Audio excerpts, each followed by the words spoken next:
Bem-vindo ao canal Gospel, transmitindo a palavra de Deus ao seu coração. Primeira carta aos Coríntios, capítulo 1. Eu, Paulo, chamado e enviado por Jesus o Messias, conforme o plano de Deus, com meu amigo Sóstenes, envio esta carta a vocês da Igreja de Deus em Corinto, cristãos purificados por Jesus e separados para uma vida plena de Deus. Incluo nesta saudação todos os que invocam Jesus, onde quer que vivam. Ele é o Senhor deles, assim como o nosso.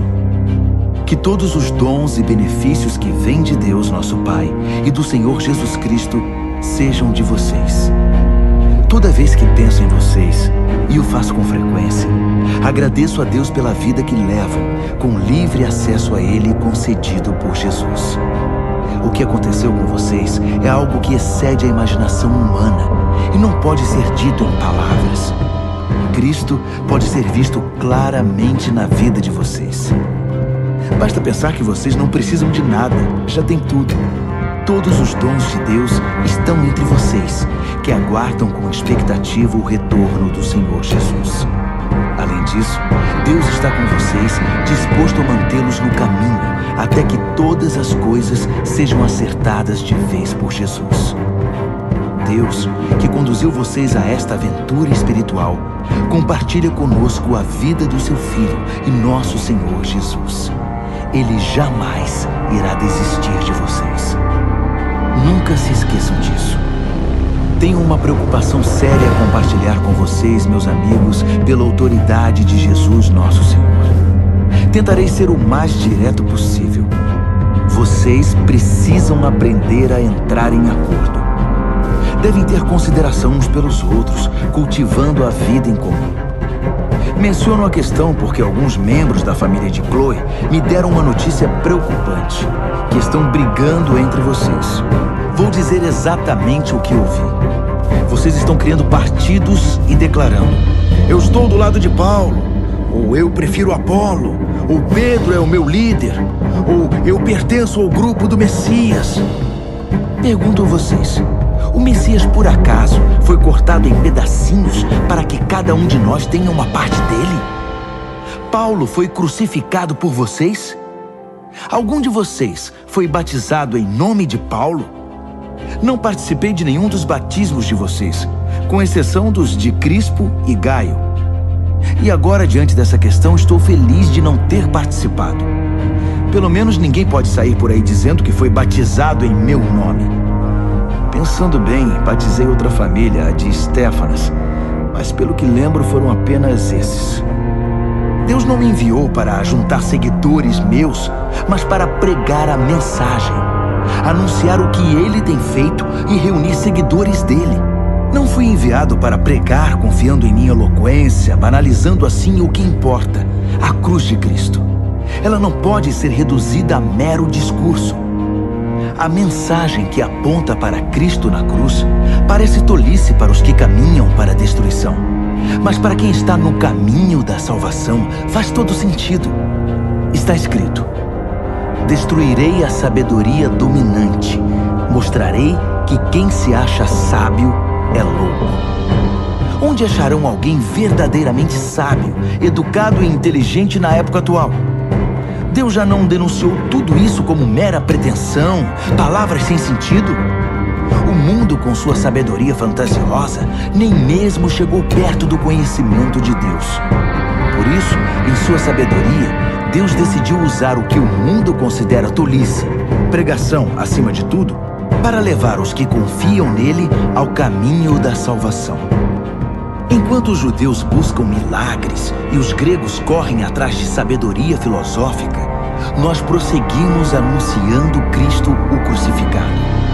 Os judeus o consideram uma pedra de tropeço e os gregos um absurdo.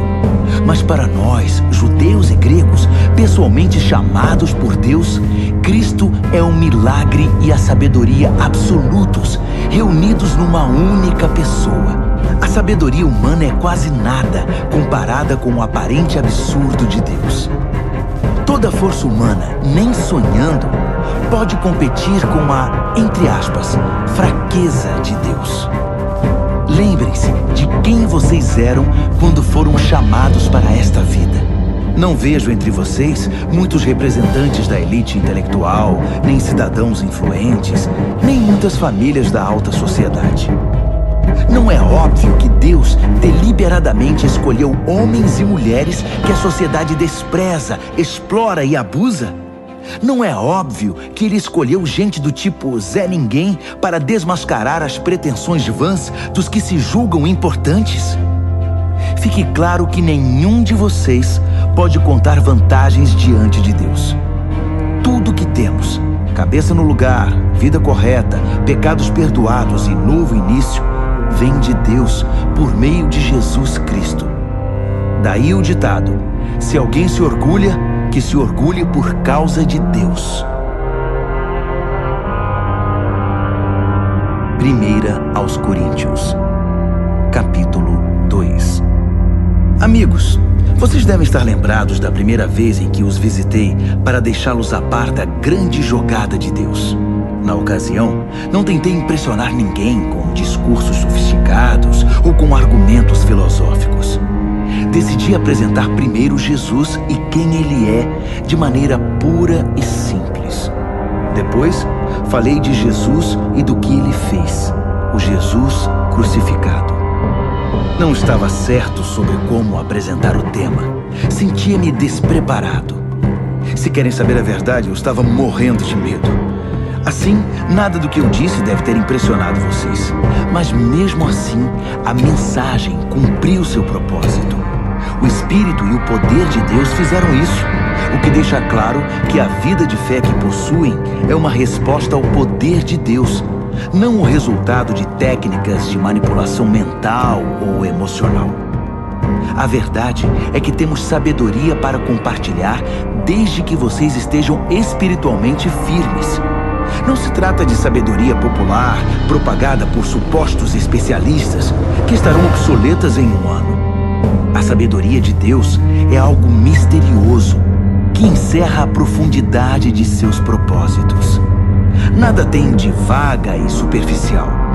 Ela não é uma nova mensagem, é a mais antiga, o que Deus determinou como forma de produzir o melhor dele em nós, muito antes que entrássemos em cena. Os sábios do nosso tempo não têm ideia do que seja esse plano eterno. Do contrário, não teriam matado numa cruz o Senhor da vida designada por Deus. Por isso, temos este texto das Escrituras: ninguém jamais viu ou ouviu algo parecido. Nunca se imaginou algo semelhante. Mas é o que Deus tem preparado para aqueles que o amam. Mas vocês o têm visto e ouvido porque Deus, por intermédio do seu Espírito, o revelou a vocês. O Espírito, não satisfeito em mover-se na superfície, mergulha até as profundezas de Deus e traz à tona o que Deus planejou. Quem conhece o seu pensamento, a não ser você mesmo? O mesmo ocorre com Deus. Ele não só sabe o que está pensando, mas também nos permite sabê-lo. Deus tudo nos revela sobre os dons da vida e da salvação que nos concedeu. Não precisamos dos palpites nem das opiniões do mundo. Não aprendemos isso nos livros nem na escola. Aprendemos de Deus, que nos ensinou pessoalmente por meio de Jesus, e o transmitimos a vocês em primeira mão. Quem não é espiritual não pode receber os dons do Espírito de Deus. Não tem essa capacidade. Os dons de Deus lhe parecem tolice. Só o espiritual pode reconhecer o Espírito, o Espírito de Deus e o espírito humano em plena comunhão. Espiritualmente vivos, temos acesso a tudo que o Espírito de Deus está fazendo. Assim, não podemos ser julgados pelos críticos que não são espirituais. A pergunta de Isaías: existe alguém que conheça o Espírito de Deus? Alguém que saiba o que ele está fazendo? Foi respondida: Cristo sabe, e nós temos o Espírito de Cristo. Primeira Carta aos Coríntios, capítulo 3. No entanto, amigos, se Sinto-me frustrado pela maneira nada espiritual com que vocês lidam uns com os outros e com Deus. Vocês estão agindo como bebês em relação a Cristo. Parece que só sabem mamar. Pois bem, vou amamentá-los, visto que não sabem se alimentar sozinhos. Quando vocês se apegam a algo apenas por se sentirem bem ou para dar impressão de que são importantes, não são muito diferentes de um bebê de colo, que só fica contente quando tudo lhe agrada. Quando um de vocês diz, estou do lado de Paulo, e o outro diz, eu prefiro Apolo, não está sendo infantil? Quem vocês pensam que Paulo é? Ou Apolo? Somos servos. Nós dois, que os serviram enquanto aprendiam a confiar a vida ao Senhor. Cada um de nós cumpriu a tarefa de servo. Eu plantei a semente, Apolo regou as plantas, mas Deus fez vocês crescerem.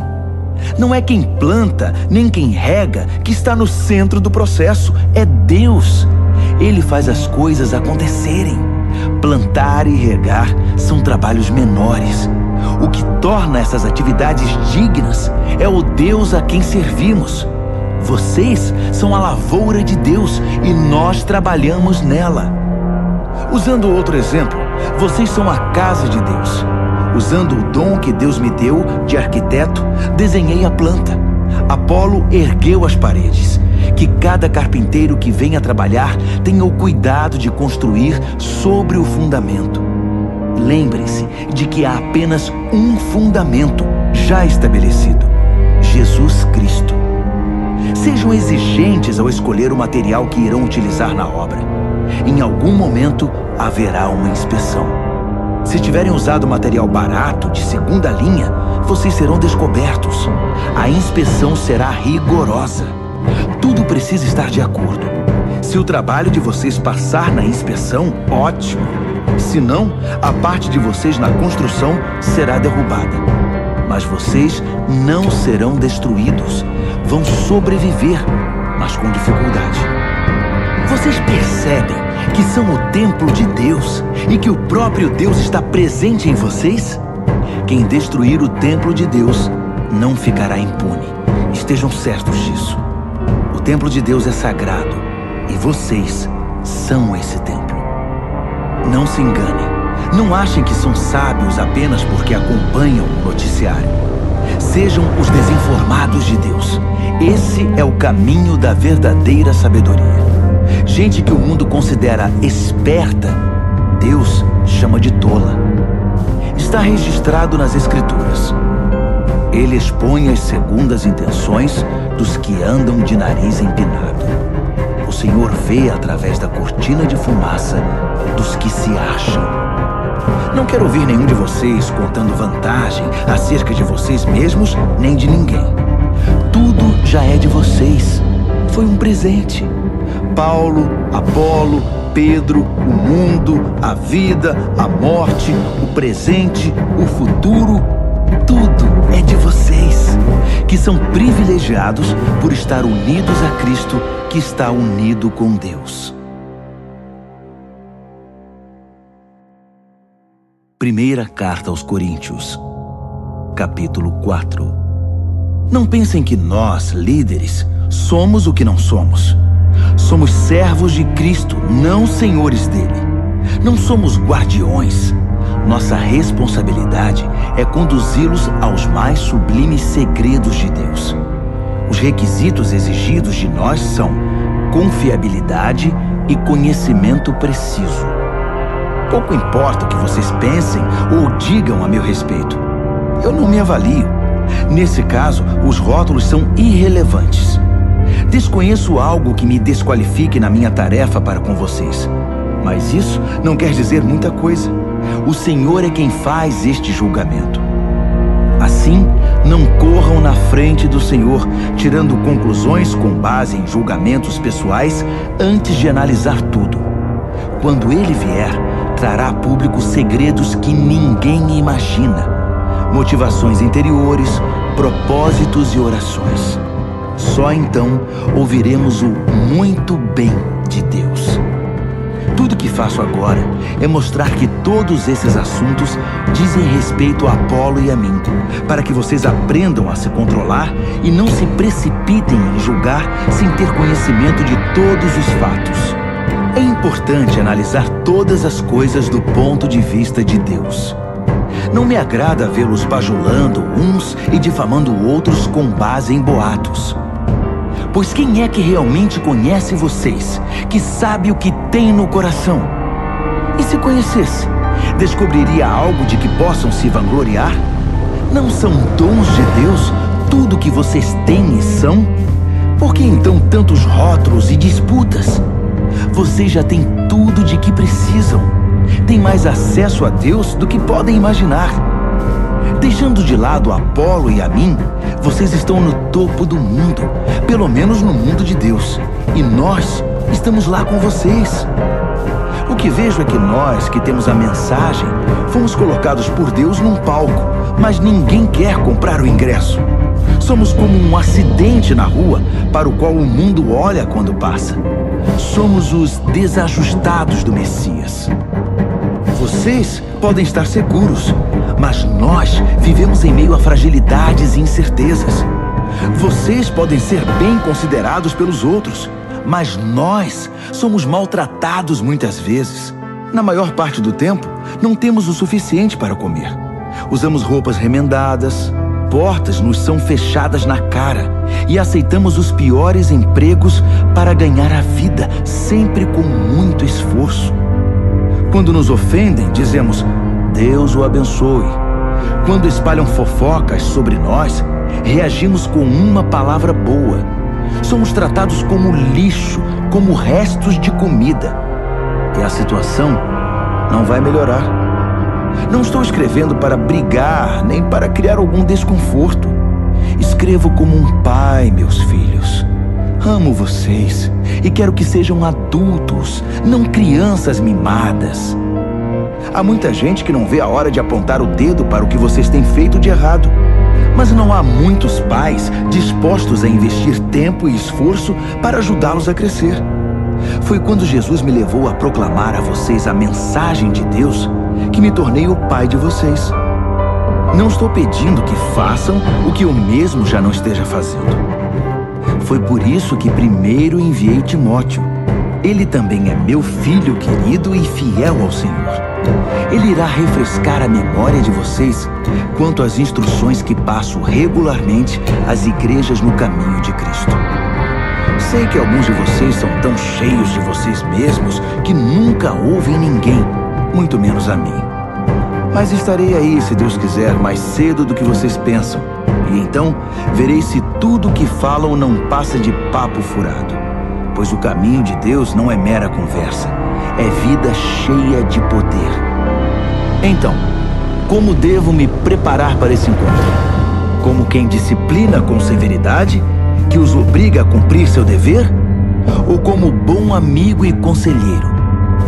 Vocês decidem. 1 aos Coríntios, capítulo 5. Também fiquei sabendo de um caso escandaloso entre vocês que não seria tolerado nem fora da igreja. Um dos membros está dormindo com a madrasta. E vocês ainda se sentem tão superiores, tão satisfeitos com vocês mesmos, que isso nem os incomoda? Não acham que deveriam estar tristes, de joelhos, derramando lágrimas? Ninguém pensou que tal conduta precisava ser denunciada e corrigida? Vou dizer o que eu teria feito. Ainda que esteja longe, é como se eu estivesse aí com vocês, porque sei perfeitamente o que está acontecendo e digo que está errado. Vocês não podem apenas ficar olhando e esperar que tudo se resolva. Reúnam a comunidade e estarei presente em espírito com vocês.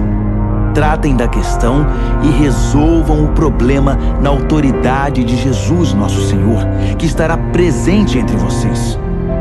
Submetam a conduta desse homem perante todos. Que ele a defenda, se puder. Mas se não puder, que seja excluído, ficando à mercê de Satanás. Sem dúvida será um choque para ele e um embaraço para vocês. Mas é melhor isso do que a condenação. Além do mais, o que importa é estar perdoado diante do Senhor no dia do juízo. A arrogância e a insensibilidade de vocês nessa questão me perturba. Vocês trataram o caso como se nada fosse. O fermento também parece nada, mas leveda rapidamente toda a massa de um pão. Portanto, livrem-se desse fermento. Nossa identidade é pura e simples. Não pode conter ingredientes estranhos. O Messias, nosso Cordeiro Pascal, já foi sacrificado na refeição da Páscoa. E nós somos o pão sem fermento, que faz parte da festa. Portanto, participemos dessa festa, não como pão inchado com o fermento do mal, mas como pão sem fermento, sincero e genuíno. Escrevi na minha carta anterior que vocês não devem se sentir à vontade com quem vive na promiscuidade. Não quis dizer também que vocês não devem ter nenhum tipo de relacionamento com gente de fora da comunidade. O mesmo vale para os corruptos de nenhum tipo e para os religiosos impostores. Para não ter contato com esse tipo de gente, vocês teriam de sair do mundo. Mas estou dizendo que quando um amigo que alega ser cristão se comporta de modo promíscuo ou corrupto, cheio de revolta contra Deus ou contra os amigos, se embebeda ou se torna explorador, vocês não devem agir como se tudo isso fosse normal.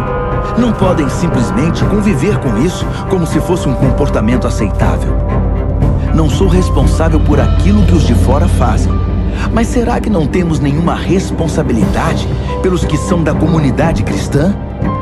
Deus tratará dos que são de fora, mas não podemos nos omitir quando nossos irmãos e irmãs saem dos trilhos.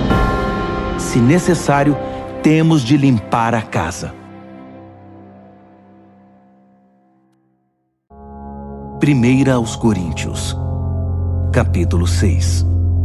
Outra coisa. Como vocês ousam levar um irmão ao tribunal? Se acham que foram prejudicados, faz sentido levar o caso a um tribunal que nada sabe dos caminhos de Deus, em vez de levá-lo à família da fé? Um dia, o mundo inteiro comparecerá perante um júri formado pelos seguidores de Jesus. Portanto, se vocês vão julgar o mundo, não seria melhor tratar desde já dessas questões menores? Nós vamos julgar até os anjos. Por que então não julgar assuntos corriqueiros? Quando há desentendimentos, por que buscar a solução em gente que vocês mesmos não confiam? Digo isso com toda franqueza, para que percebam a bobagem que estão fazendo. Será possível que não há ninguém sensato entre vocês que possa tomar decisões justas quando surgem disputas e desentendimentos? Não acredito. E vocês estão levando o irmão ao tribunal perante gente que nem sequer crê em Deus. Como podem fazer justiça se não creem no Deus da justiça? Batalhas judiciais são manchas na comunidade. Não seria melhor arcar com o prejuízo e esquecer tudo? Agindo assim, vocês estão incentivando mais erros e injustiça e causando mais sofrimento à família cristã. Não percebem que esse não é o caminho de se viver? Os injustos que não se preocupam com Deus não farão parte de seu reino. Quem usa e abusa das pessoas, do sexo, da terra e de tudo que nela existe, não se qualifica como cidadão do reino de Deus. Estou falando de libertinagem heterossexual, devassidão homossexual, idolatria, ganância e vícios destruidores. Alguns de vocês, por experiência, sabem do que eu estou falando, pois não faz muito tempo vocês estavam nessa lista. Mas foram purificados e tiveram uma nova chance oferecida por Jesus, nosso Senhor e Messias, e pelo Deus presente em nós, o Espírito. Só porque algo é correto diante da lei, não significa que seja espiritualmente apropriado. Se eu saísse por aí fazendo tudo que tenho direito de fazer, seria um escravo dos meus caprichos. Vocês conhecem o velho ditado? Primeiro você come para viver, depois vive para comer? Pois bem, pode ser verdade que o corpo seja apenas temporário, mas não é desculpa para entupi-lo de comida ou entregar-se ao sexo. Uma vez que o Senhor nos honra com um corpo, honremos também a Ele com o nosso corpo. Deus honrou o corpo do Senhor, levantando-o do túmulo. Ele usará o mesmo poder para ressuscitá-los. Até lá, lembrem-se de que nosso corpo foi criado com a mesma dignidade do corpo do Senhor. Vocês não levariam o corpo do Senhor a um prostíbulo, levariam? Espero que não. Sexo é mais do que pele sobre pele. É tanto um mistério espiritual quanto um ato físico. Como está nas Escrituras, os dois se tornam um.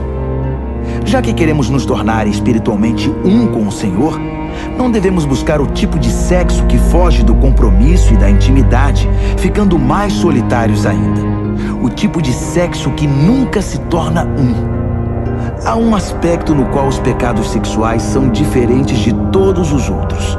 No pecado sexual, violamos a sacralidade do corpo, que foi feito para o amor idealizado por Deus para tornar-se um com a outra parte. Ou vocês não sabem que o corpo é um lugar sagrado onde mora o Espírito Santo? Vocês percebem que não podem viver de qualquer maneira desperdiçando algo pelo qual Deus pagou um preço tão alto? A parte física não é mero apêndice da parte espiritual. Tudo pertence a Deus. Portanto, deixem que as pessoas vejam Deus no corpo de vocês e através dele.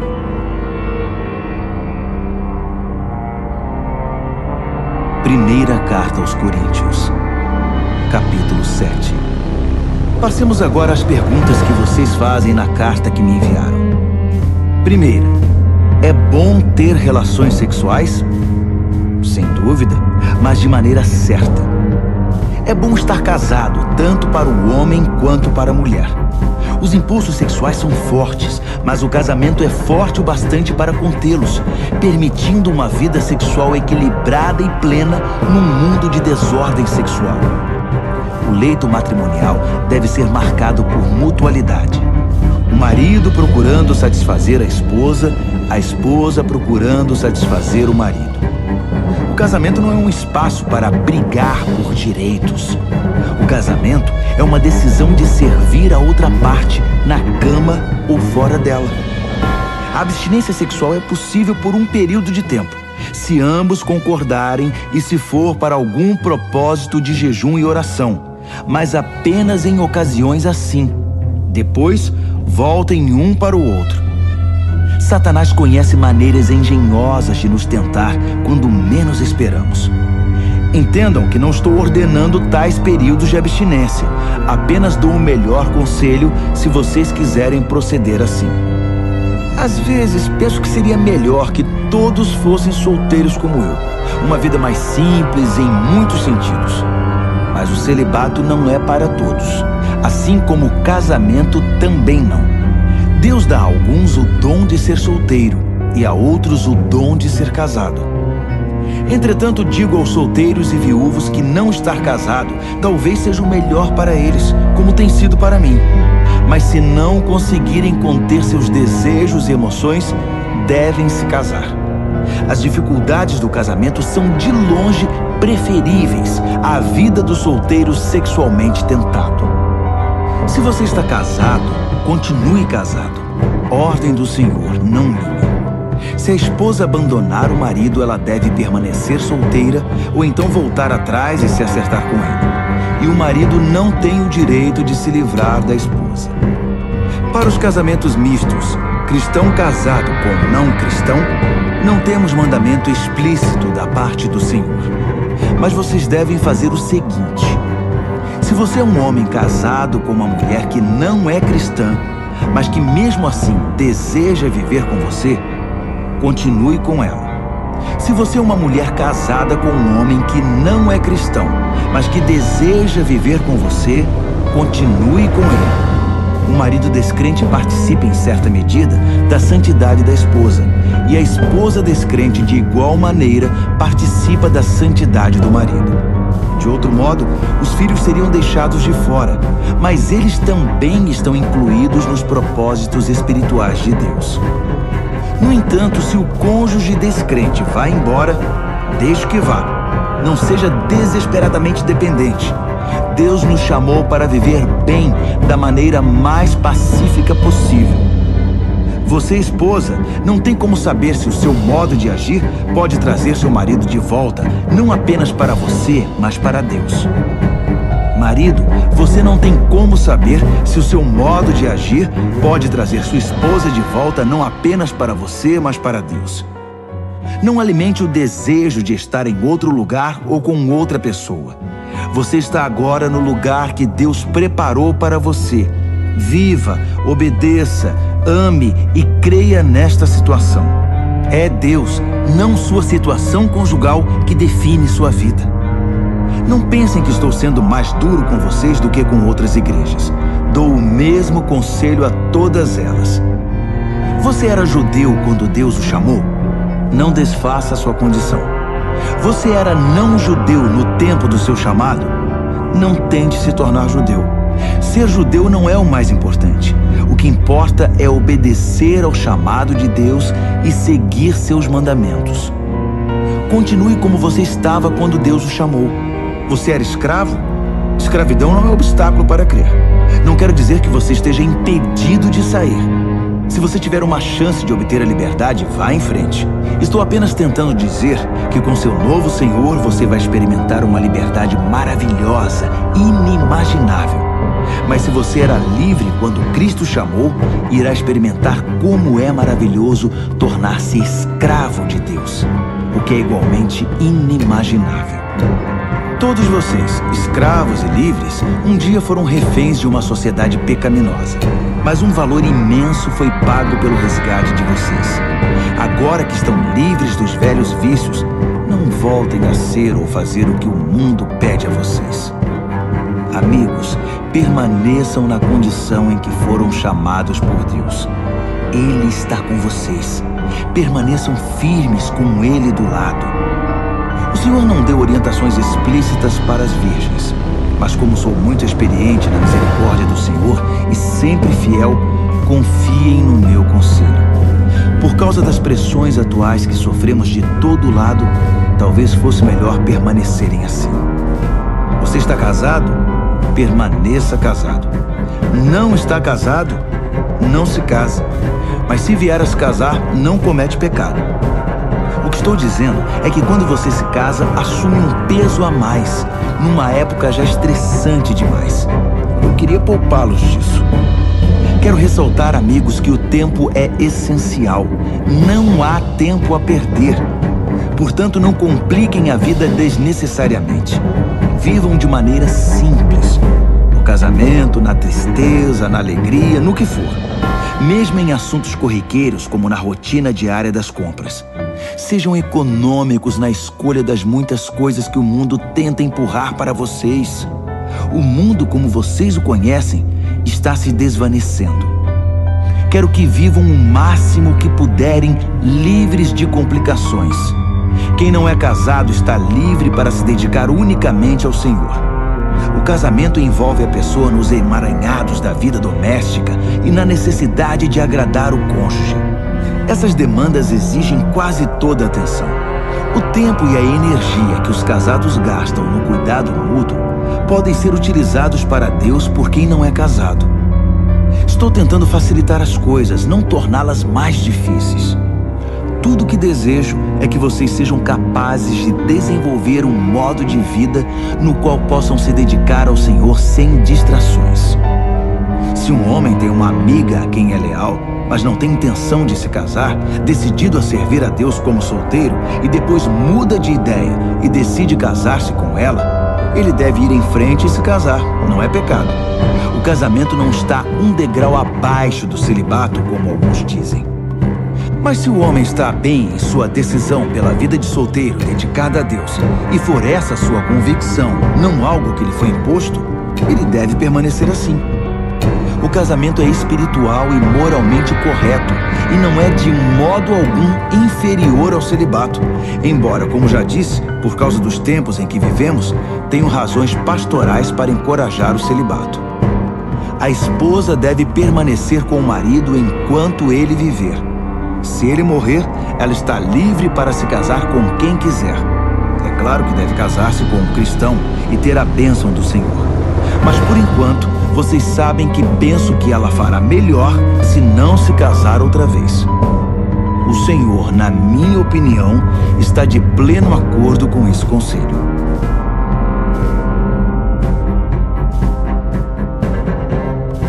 Primeira carta aos Coríntios, capítulo 8. Continua em aberto a questão sobre a carne oferecida a algum ídolo. Será que é correto participar de refeições nas quais esse tipo de carne é servido? Temos a tendência de pensar que sabemos de tudo e que temos a resposta para essa pergunta. Mas o coração humilde pode nos ajudar muito mais do que a mente orgulhosa. Nunca saberemos o bastante até reconhecer que só Deus sabe tudo. Alguns dizem, acertadamente, que os ídolos não existem de verdade, que não há nada neles, que não há outro Deus a não ser nosso único Deus e que não importa quantos desses chamados deuses sejam invocados e cultuados, eles nada acrescentam à nossa vida, exceto alguma história fantasiosa. Eles dizem, mais uma vez acertadamente, que há apenas um Deus, o Pai, que tudo nos dá e quer que vivamos para Ele. Dizem também que só há um Senhor, Jesus o Messias, e que tudo é por causa dele, nós inclusive. Sim, é verdade. Então, pensando logicamente, nada aconteceu à carne quando ela foi oferecida ao ídolo. É como qualquer outra carne. Eu sei disso, e vocês sabem também. Mas isso não é tudo. Se fosse, algumas pessoas iriam achar que sabem de tudo e começariam a menosprezar os outros. O conhecimento verdadeiro não é insensível. Precisamos ser sensíveis ao fato de que não estamos todos no mesmo nível de compreensão. Alguns de vocês passaram a vida inteira comendo carne de ídolo e estão certos de que há alguma coisa na carne que prejudica vocês. Essa mentalidade não vai mudar da noite para o dia. Felizmente, Deus não nos vê pela dieta. Não somos elogiados quando comemos de tudo, nem repreendidos quando não toleramos essa comida. Mas Deus se preocupa quando alguém usa sua liberdade de modo irresponsável, levando algum companheiro de fé a se desviar do caminho devido à vida que levavam anteriormente. Por exemplo, digamos que vocês se vangloriem da sua liberdade indo a um banquete oferecido em honra aos ídolos, no qual o prato principal seja carne sacrificada a ídolos. Mas essa postura pode representar um perigo para quem ainda luta com a questão, alguém que os considere sábios e maduros. O perigo é que ele ficará terrivelmente confuso, sem saber mais o que é certo e errado. Cristo deu a vida por essa pessoa. Seria pedir demais que desistissem de ir ao banquete por causa dela? Porque, como vocês dizem, não faria nenhuma diferença. Mas fará diferença se vocês ferirem um irmão, com o risco de condená-lo à ruína eterna. Quando vocês ferem seu irmão, estão ferindo Cristo. Um banquete aqui e ali não vale o preço de uma dessas pessoas frágeis na fé. Assim, se sua participação no jantar com carne de ídolo significar o desvio de algum irmão, é melhor ficar em casa. 1 aos Coríntios, capítulo 9. Não me digam que não tenho autoridade para escrever deste modo. Não acham que devo sentir-me perfeitamente livre para fazê-lo? Não recebi esta tarefa? Não fui chamado para esta obra no encontro face a face com Jesus, nosso Senhor? Vocês não são provas do que tenho feito para o Senhor? Ainda que ninguém mais admita a legitimidade do meu chamado, vocês não podem negá-lo, pois meu trabalho com vocês é a prova viva da minha autoridade. Não tenho medo dos críticos. Nós que atuamos na obra missionária para Deus, temos direito a acomodações decentes e ao sustento para nós e nossa família. Parece que vocês não levantaram objeção sobre isso para os outros apóstolos, nem para os irmãos do Senhor, nem para Pedro. Então, por que só no meu caso? Será que só Barnabé e eu temos de ir desacompanhados e ainda pagar do próprio bolso? Será que um soldado trabalha por conta própria? Que lavrador é proibido de comer dos frutos do próprio trabalho?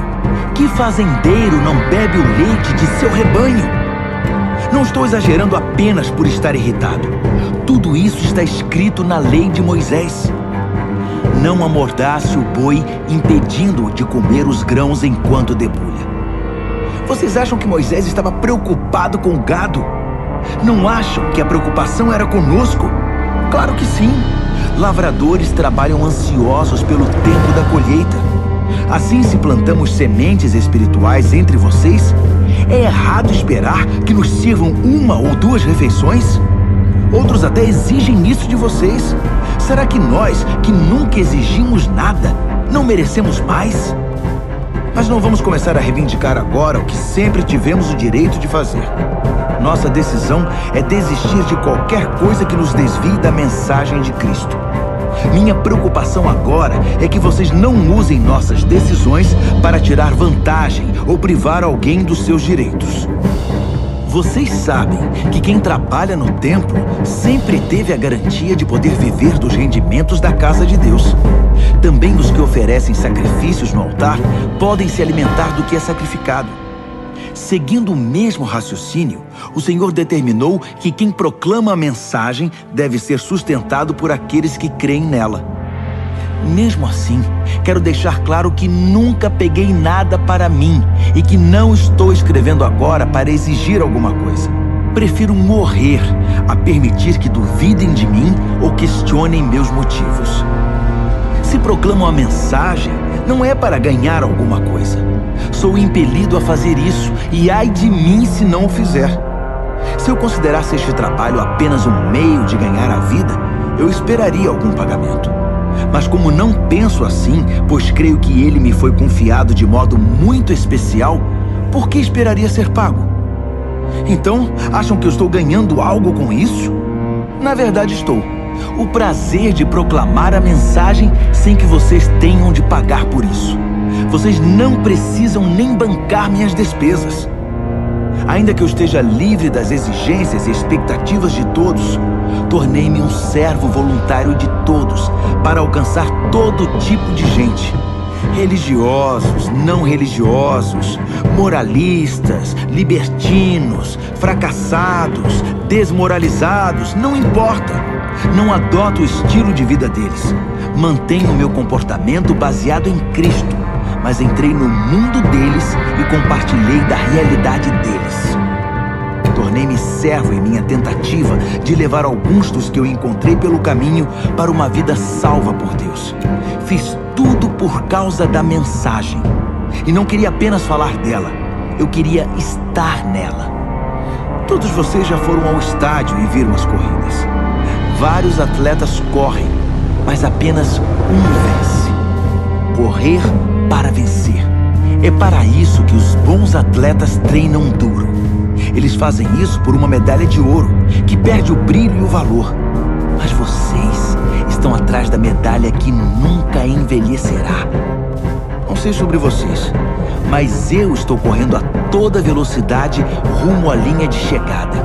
Estou dando tudo de mim. Nada de pegar leve. Estou alerta e preparado. Não vou ser apanhado dormindo no ponto. Depois de mostrar o caminho para os outros, nem posso pensar que eu poderia perder.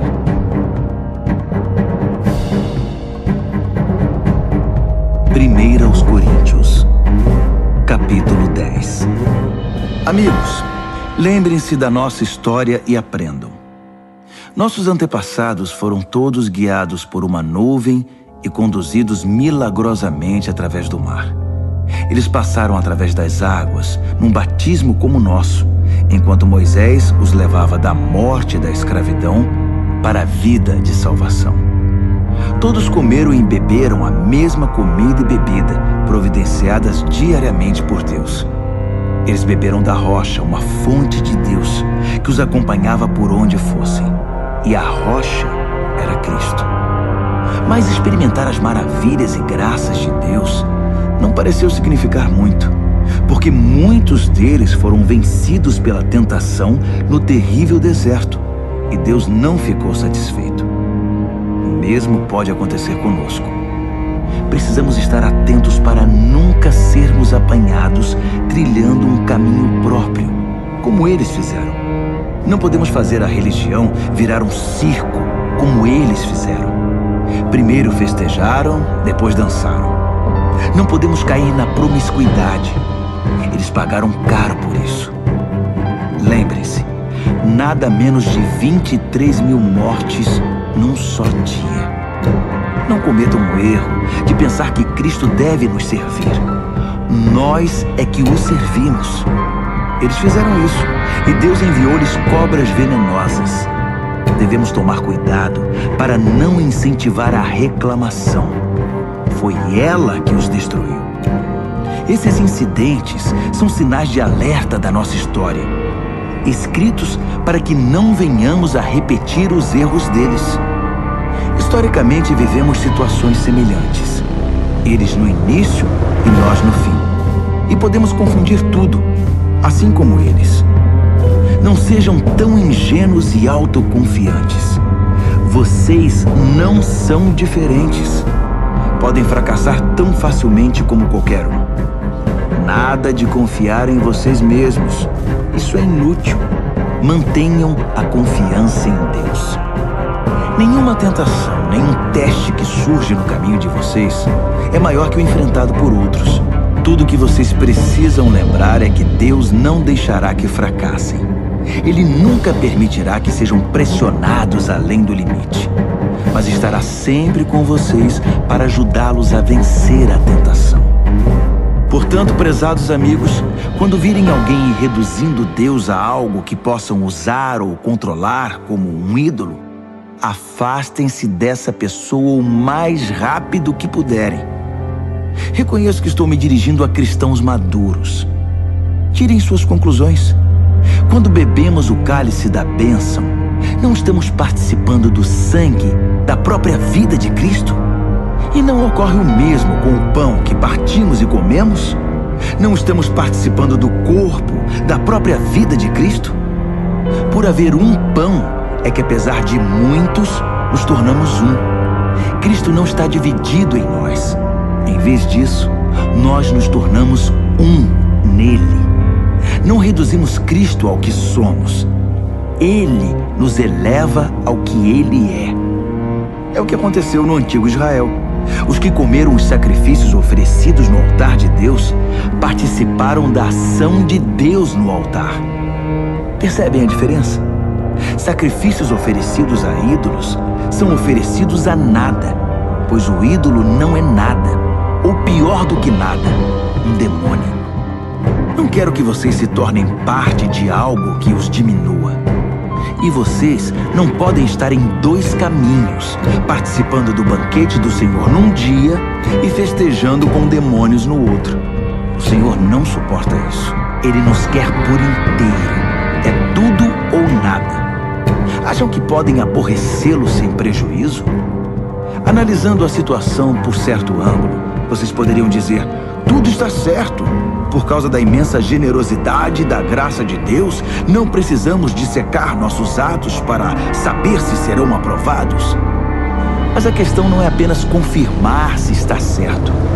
Queremos viver bem, mas nosso objetivo principal deve ser ajudar os outros a viver bem. Se partirem desse princípio, o bom senso os conduzirá pelo resto do caminho. Comam qualquer coisa vendida no açougue. Não é preciso encarar tudo como um teste de idolatria. A terra, afinal de contas, é de Deus, e tudo que há nela. Esse tudo inclui todo tipo de carne. Se um descrente o convida para jantar e você deseja ir, não recuse o convite. Aproveite e coma de tudo que for oferecido. Seria falta de educação e de espiritualidade investigar na hora a pureza de cada prato. Mas se ele disser que a comida foi sacrificada a um Deus, você deve recusar. Ainda que isso seja indiferente para você, não é para ele. E você não vai querer deixá-lo confuso a respeito da sua fé. Mas com exceção de casos como esses, não vou ficar pisando em ovos, preocupado com o que gente de mente fechada pode dizer. Tenho toda a liberdade, pois conheço muito bem o que nosso Senhor nos ensinou. Se como o que me oferecem, agradecido a Deus pelo que está na mesa, deveria eu me preocupar com o que alguém vai dizer?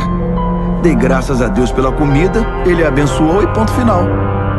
Assim, façam suas refeições com prazer, sem se preocupar com o que alguém possa dizer, pois vocês estão comendo para a glória de Deus acima de tudo, não para agradar a essas pessoas.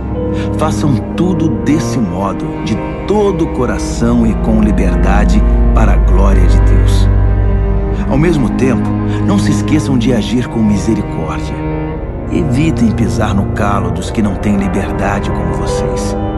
Tenho feito o que posso para levar em consideração os sentimentos dos outros. Espero que vocês façam o mesmo.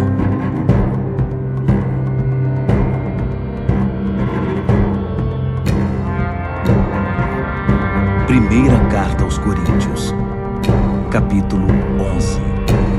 Fico feliz por saber que vocês continuam a se lembrar de mim e a me honrar, guardando as tradições da fé que ensinei.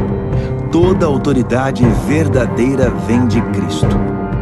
No relacionamento conjugal, existe a autoridade da parte de Cristo para o marido e da parte do marido para a esposa.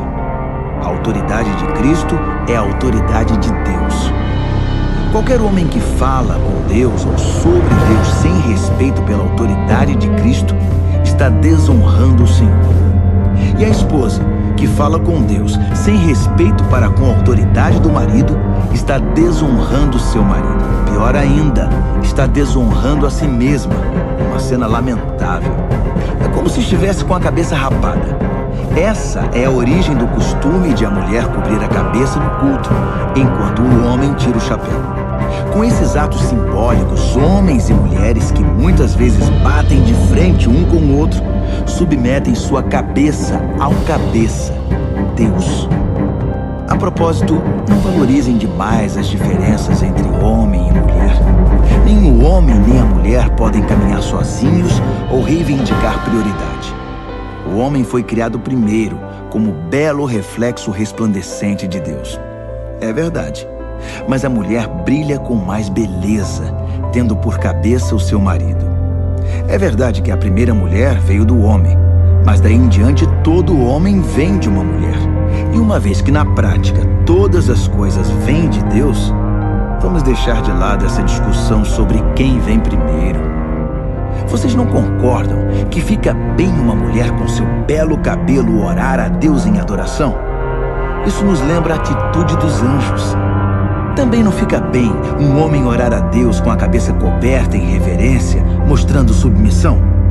Não há um belo simbolismo natural aqui? Todavia, espero que não fiquem debatendo sobre isso. Todas as igrejas de Deus veem a questão dessa maneira. Não quero que vocês sejam exceção. Quanto ao próximo item, não estou satisfeito. Soube que quando vocês se reúnem, o pior em vocês aparece, não o melhor. Para começar, temos as divisões, pois vocês competem e se criticam mutuamente. Estou relutante em crer nisso, mas entendo o que se passa. O que posso dizer é que todas essas diferenças trarão à luz a verdade e a confirmarão. Descobri também que vocês levam suas divisões para o culto. Vocês se reúnem, mas em vez de comer da mesa do Senhor, trazem comida aos montes e comem feito animais. Alguns ficam de fora e vão para casa com fome, enquanto outros precisam ser carregados, pois ficam bêbados demais para andar. Não posso acreditar. Vocês não têm casa para comer e beber? Por que profanar a igreja de Deus? Por que humilhar os pobres? Custa-me acreditar que vocês chegaram a esse ponto. Eu não posso ficar calado. Permitam-me recordar a vocês o que acontece na ceia do Senhor e por que ela é de importância fundamental. Recebi instruções do próprio Senhor e as transmiti a vocês. O Senhor Jesus, na noite em que foi traído, tomou o pão. Depois de dar graças, ele o partiu e disse: "Isto é meu corpo, partido por vocês. Façam isso para se lembrarem de mim." Depois da ceia, ele fez o mesmo com o cálice. Este cálice é meu sangue, minha nova aliança com vocês. Toda vez que beberem deste cálice, lembrem-se de mim. O que vocês precisam entender é que toda vez que comem esse pão e bebem desse cálice, estão revivendo em palavras e ações a morte do Senhor. E repetirão esse ato até que o Senhor retorne. Vocês não devem permitir que o costume anule a reverência. Quem come o pão ou bebe do cálice do Senhor de modo desrespeitoso é como a multidão que zombou do Senhor e cuspiu nele no momento de sua morte. Vocês querem tomar parte nessa lembrança? Examinem suas motivações. Testem o coração e venham para a ceia com santo temor.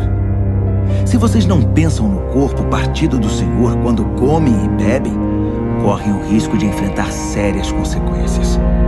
É por isso que muitos de vocês estão doentes e apáticos, enquanto outros morreram antes do tempo.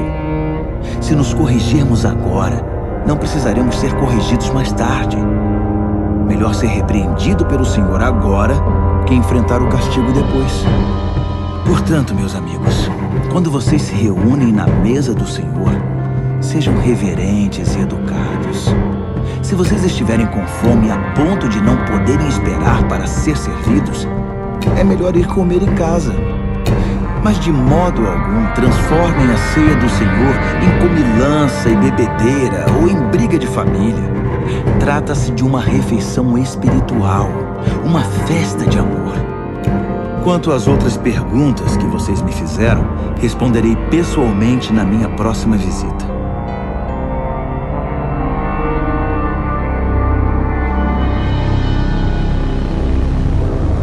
Primeira carta aos Coríntios, capítulo 12.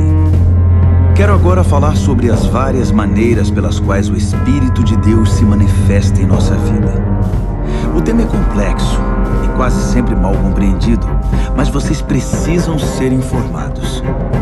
Vocês se lembram de como eram quando não conheciam Deus, mudando de um Deus falso para outro, sem saber o que estavam fazendo, apenas imitando o que todos faziam? Na vida cristã é diferente. Deus quer que usemos a inteligência. Por exemplo, usando o raciocínio, vocês sabem perfeitamente que o Espírito de Deus jamais induzirá alguém a dizer "Maldito Jesus". E ninguém deseja dizer "Jesus é Senhor" sem o discernimento do Espírito Santo. Os dons variados de Deus são distribuídos por toda parte, mas todos têm origem no Espírito de Deus. Os variados ministérios são desenvolvidos em toda parte, mas todos têm origem no Espírito de Deus. As variadas expressões do poder de Deus se manifestam em toda parte, mas o mesmo Deus está por trás de tudo. A cada cristão é dado algo a fazer que mostre como Deus é. Todos ganham, todos são beneficiados. Todo tipo de dom é distribuído pelo Espírito para todo tipo de pessoa. A variedade é maravilhosa. Conselho sábio, entendimento claro, confiança sincera, cura dos enfermos, milagres, proclamação da palavra, discernimento de espíritos, línguas, interpretação de línguas. Todos esses dons têm uma origem comum, mas são distribuídos um a um pelo Espírito de Deus. Ele decide quem recebe o que e quando. É fácil entender como essa diversidade funciona se olharmos para o corpo humano. Nosso corpo está dividido em muitas partes, membros, órgãos, células. Mas a despeito de tantas partes, ainda é um corpo. Ocorre o mesmo com Cristo. Por meio do seu Espírito único, dissemos a Deus a nossa vida incompleta e sem sentido. Costumávamos tomar decisões de forma independente, mas agora vivemos uma vida plena e integrada, em que Ele tem a palavra final em tudo. É o que proclamamos em palavra e ação quando fomos batizados. Cada um de nós é agora uma parte de seu corpo ressuscitado, renovado e sustentado por uma fonte, seu Espírito, da qual todos nós bebemos. Nossos antigos rótulos como judeu ou grego, escravo ou livre, não têm mais utilidade. Precisamos de algo maior, mais abrangente. Quero que entendam que tudo isso faz vocês terem mais importância. Um corpo não é apenas uma parte ampliada. O corpo é o conjunto de partes diferentes, mas semelhantes em combinação e que funcionam em conjunto. Faz algum sentido o pé dizer: não sou tão elegante quanto a mão, embelezada com anéis, por isso acho que não pertenço a este corpo? Se o ouvido disser: não sou importante como o olho que tudo vê, por isso não mereço estar na cabeça, vocês iriam querer tirá-lo do corpo? Se o corpo fosse todo olho, como poderia ouvir? Se fosse todo ouvido, como poderia cheirar? Mas sendo do jeito que é, podemos perceber que Deus pôs cada parte do corpo exatamente onde quis. Quero também que entendam que a diversidade mantém a importância de cada parte, impedindo que cada um dê valor apenas a si mesmo. Por melhores que sejam, vocês só têm importância por fazerem parte do corpo. Um olho enorme ou uma mão gigante não seria um corpo, e sim um monstro. O que temos é um corpo com muitas partes, cada uma do tamanho apropriado e em seu devido lugar. Nenhuma parte é importante por si mesma. Vocês podem imaginar o olho dizendo para a mão: fora, não preciso de você. Ou a mão dizendo para o pé: você está dispensado, não preciso mais de você. De fato, na prática, acontece o contrário. Muitas vezes, o que é menos proeminente é mais fundamental e também mais necessário. Por exemplo, vocês podem viver sem um olho, mas não sem um estômago. Quando seu corpo sofre, não faz nenhuma diferença se é um membro externo ou interno, maior ou menor. Todas as partes sofrem junto, pois cada parte tem a devida dignidade e importância. No entanto, vocês têm mais preocupação com as partes menos proeminentes. Se vocês tivessem de escolher, não iriam preferir uma boa digestão a um cabelo bonito? O modo pelo qual Deus formou o corpo humano é um modelo que nos ajuda a entender nossa vida comunitária na igreja. Cada parte depende da outra. As partes que mencionamos e as que não mencionamos. As partes que vemos e as que não vemos. Se uma parte se fere, todas as outras partes estão envolvidas. Se uma parte vai bem, todas as outras desfrutam esse bem-estar. Vocês são o corpo de Cristo. É o que vocês são. Jamais se esqueçam disso. Só depois que vocês reconhecem que participam desse corpo, é que a parte de vocês adquire algum significado. Vocês conhecem algumas partes que Deus estabeleceu na igreja, que é seu corpo: apóstolos, profetas, mestres, operadores de milagres, gente com dom de cura, gente com capacidade para ajudar, gente com capacidade de administrar, gente que ora em línguas. Não é óbvio que a Igreja de Cristo é um corpo completo marcada pela diversidade? Nem todos são apóstolos, profetas, operadores de milagres, gente com dom de cura. Nem todos oram em línguas. Nem todos são intérpretes de línguas. Mesmo assim, alguns de vocês ficam competindo, querendo ser uma das partes importantes. Mas agora quero apresentar a vocês um caminho muito melhor.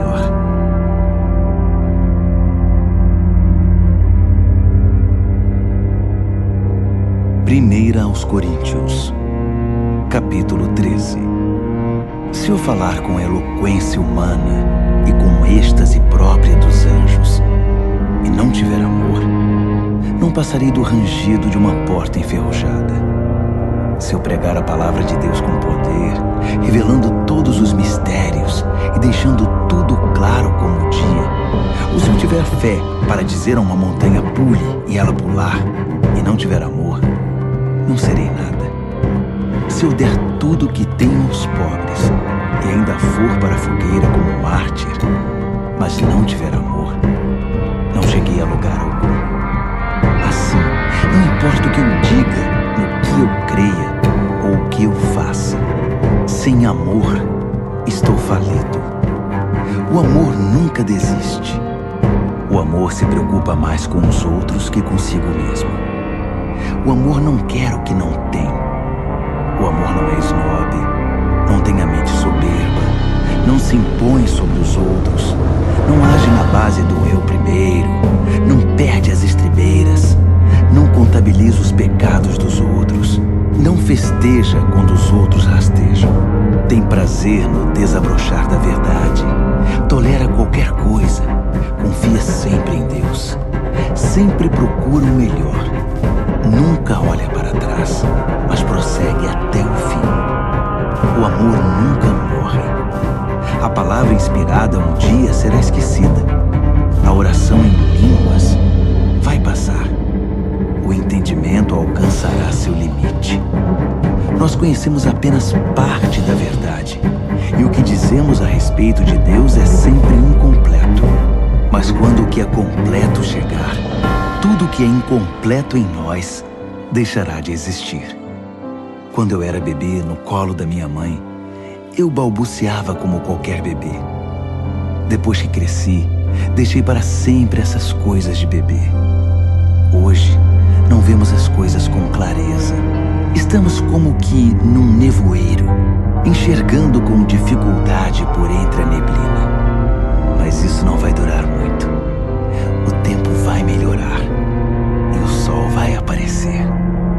Então veremos tudo tão claramente quanto Deus nos vê, conhecendo-o diretamente, assim como Ele nos conhece.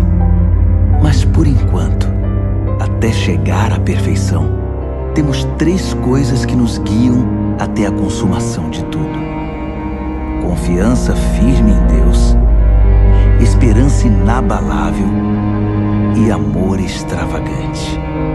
E o melhor desses 3 é o amor.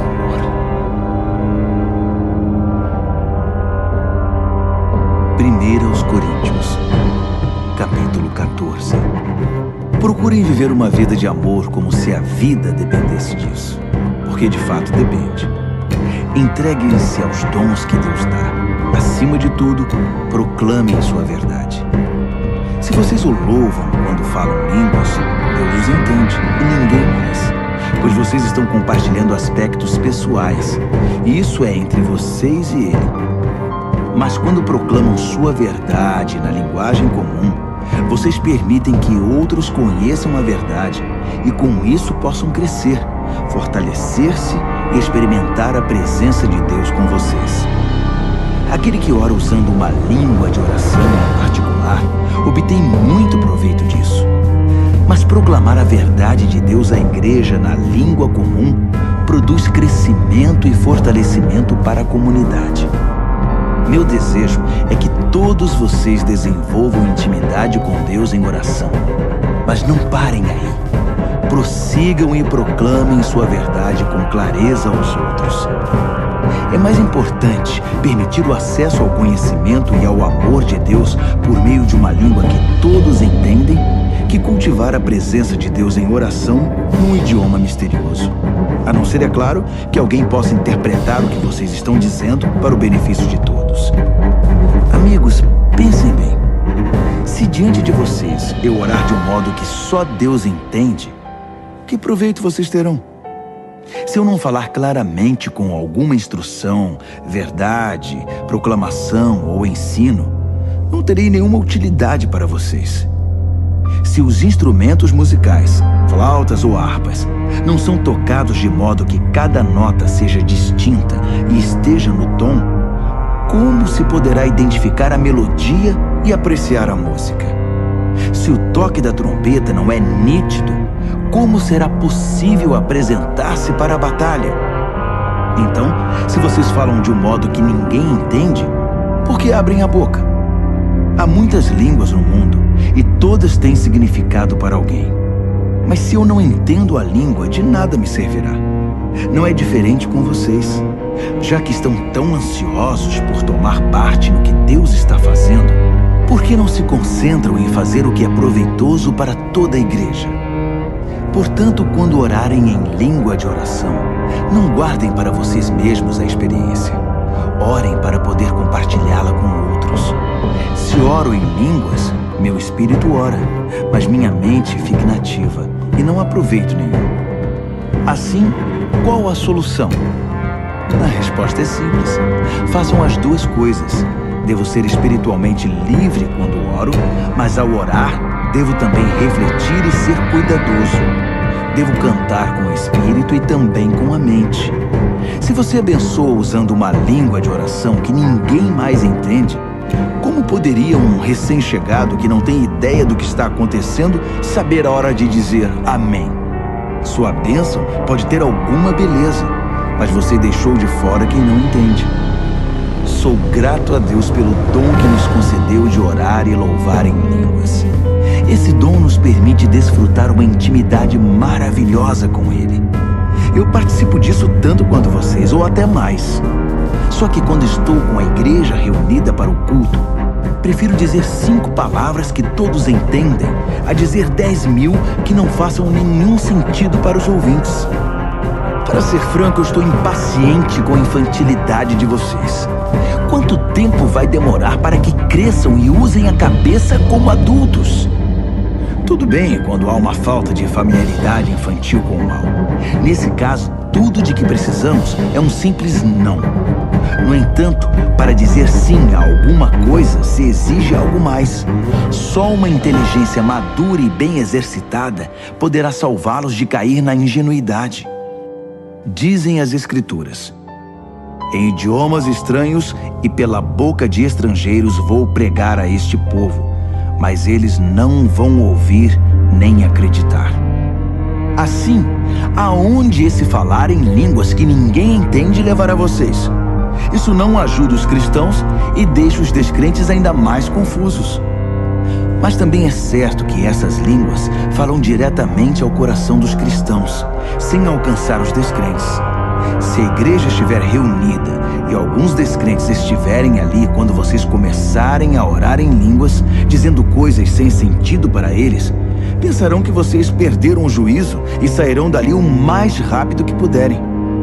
Mas se houver descrentes num culto em que a verdade de Deus é transmitida com clareza, as palavras compreensíveis irão tocar o coração deles. E logo estarão ajoelhados diante de Deus, reconhecendo que Ele está no meio de vocês. Assim, quero que façam o seguinte: quando se reunirem no culto, cada um de vocês esteja preparado para fazer o que for proveito para todos. Cantar um hino, ensinar uma lição, contar uma história, fazer uma oração, interpretar línguas. Se forem feitas orações em línguas, que sejam no máximo 2 ou 3, mas apenas se estiver presente alguém que possa interpretar o que estão dizendo.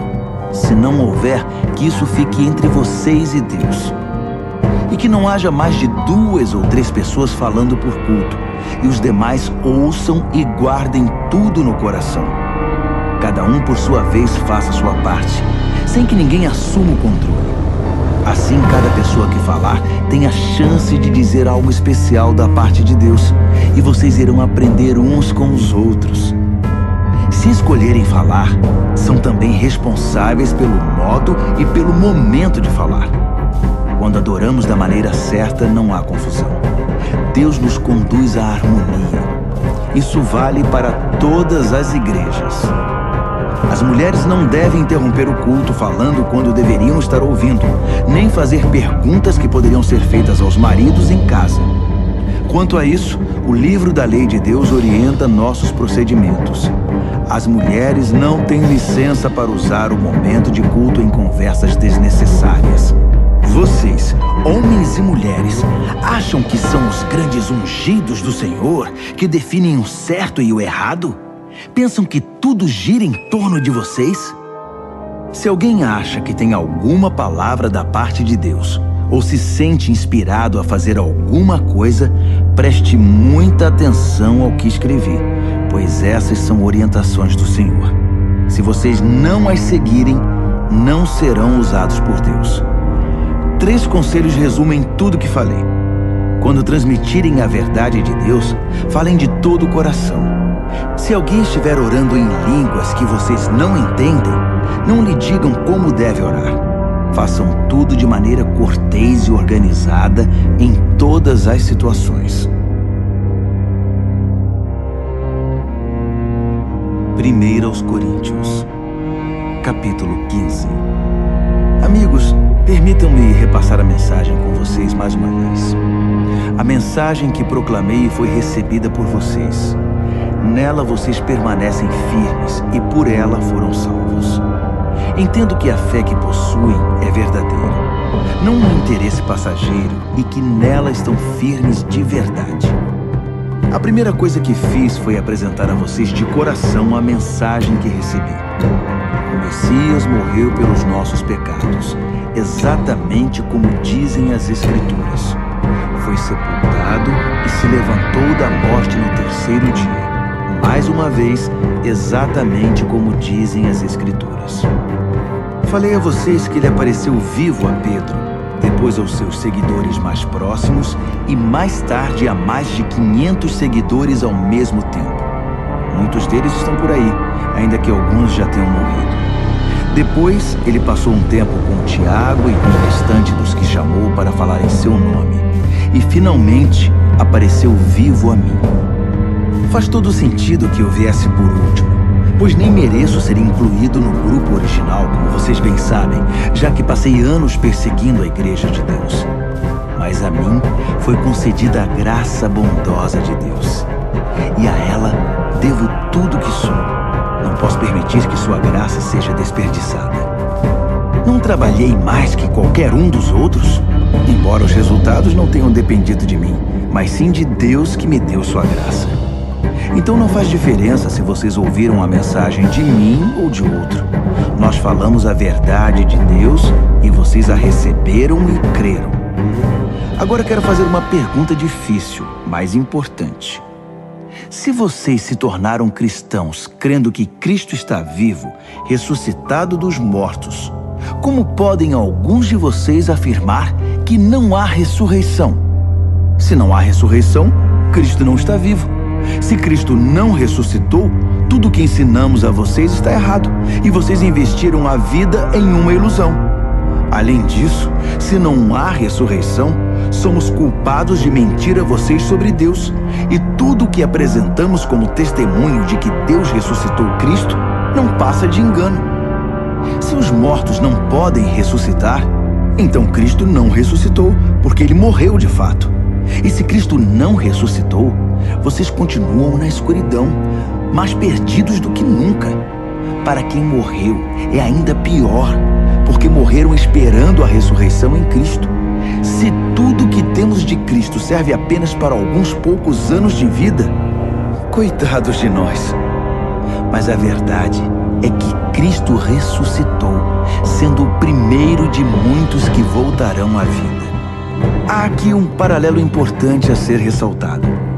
No princípio, a morte nos alcançou por causa de um homem. Mas agora, a ressurreição dos mortos também nos alcança por causa de outro homem. Todos morrem em Adão, e todos tornam a viver em Cristo. Mas temos de esperar nossa vez. Cristo é o primeiro. Depois, os que estarão com ele em sua vinda, a grande consumação.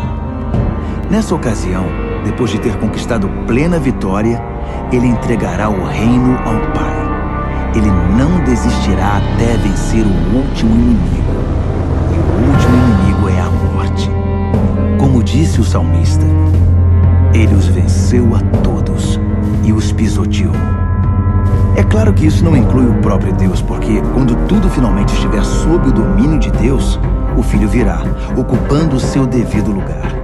E o domínio de Deus alcançará sua plenitude, um final perfeito. Como entender que alguns de vocês se ofereceram para ser batizados em favor dos mortos? Se não existe ressurreição, para que este batismo? Não é uma contradição? E por que devo eu continuar arriscando a vida de forma tão perigosa? Encaro a morte praticamente todos os dias. Acham que eu faria isso se não estivesse convencido de que nossa ressurreição está garantida pelo Senhor ressuscitado? Acham que eu estava apenas bancando o herói quando enfrentei feras em Éfeso e por pouco não morri? É a ressurreição que motiva minhas palavras e ações, a minha vida. Se não há ressurreição, deveríamos seguir o ditado: comamos e bebamos que amanhã morreremos. Mas não se enganem, não se deixem levar pela conversa de que não há ressurreição. Lembrem-se, as más companhias destroem os bons hábitos. Pensem bem, busquem a santidade de vida.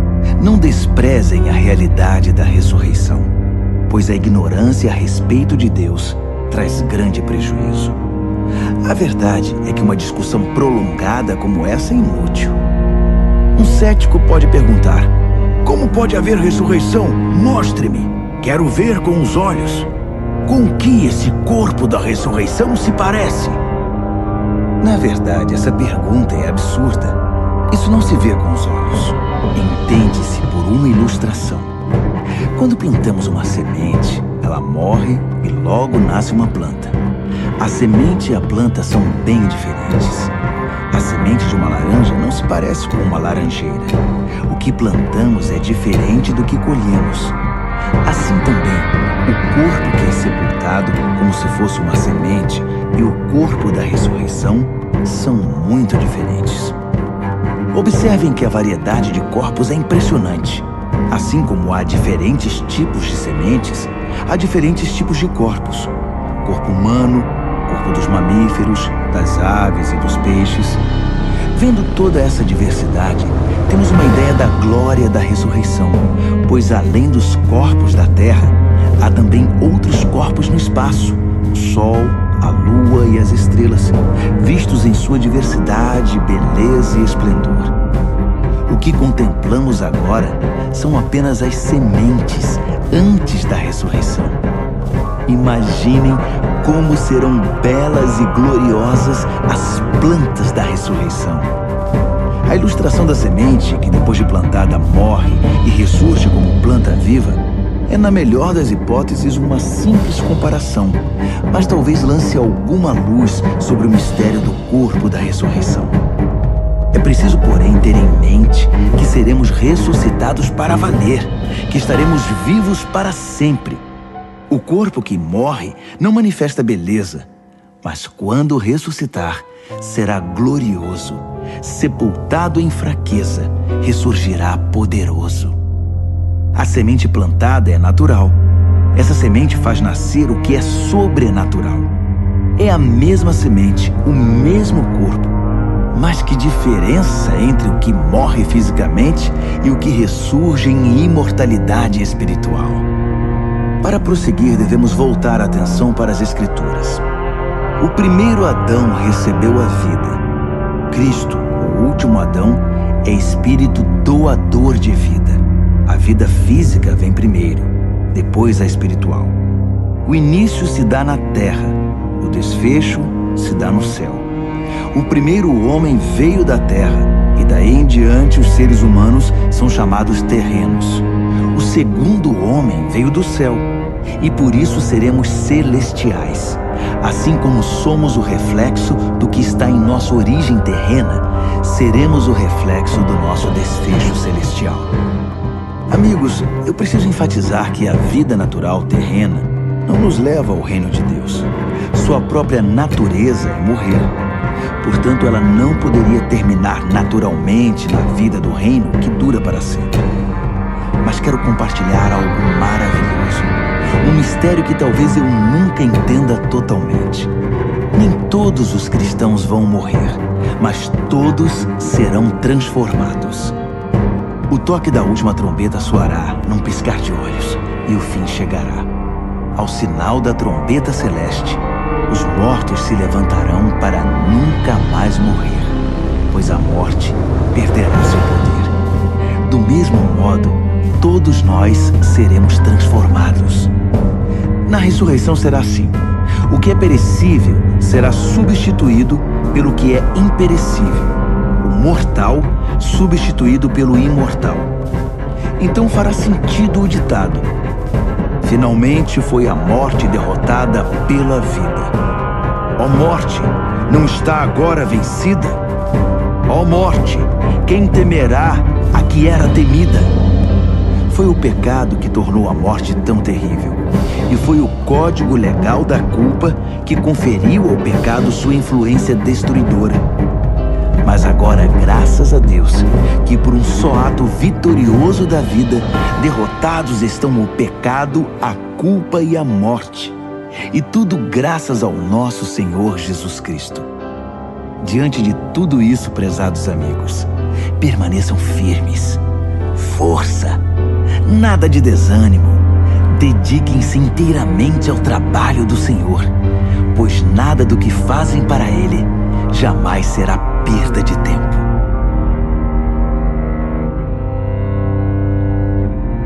Primeira aos Coríntios, capítulo 16.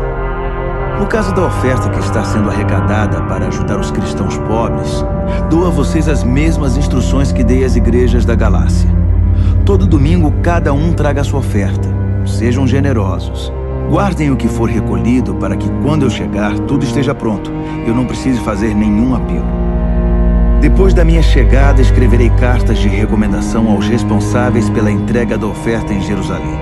Se acharem melhor que eu vá junto, ficarei feliz em viajar com eles. Planejo visitar vocês depois de passar pelo norte da Grécia. Não pretendo ficar muito tempo lá, mas pode ser que eu fique com vocês até passar o inverno.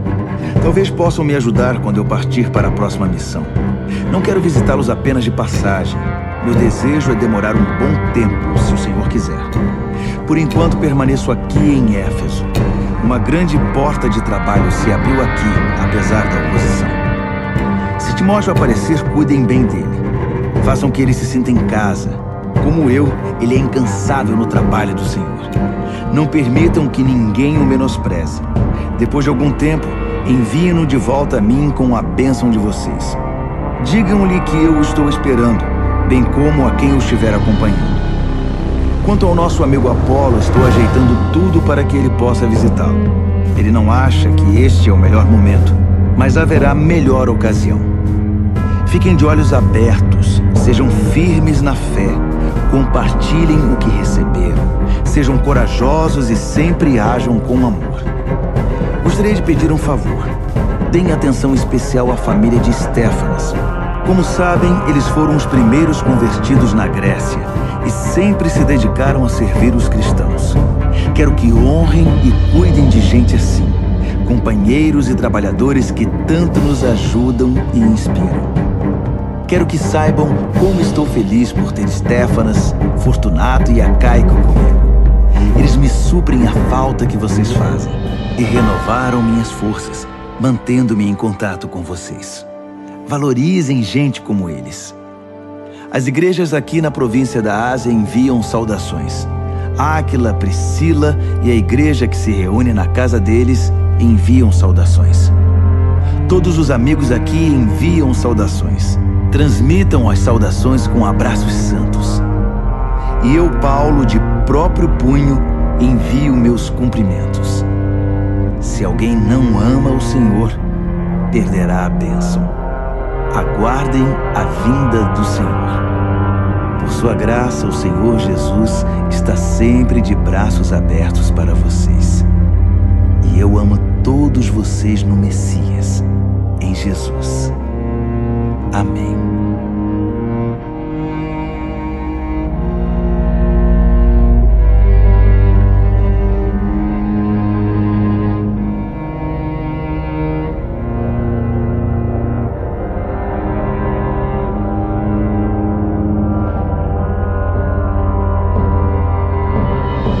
Esta é mais uma produção do Canal Gospel. Inscreva-se no canal e não esquece de ativar o sininho para receber nossas novidades.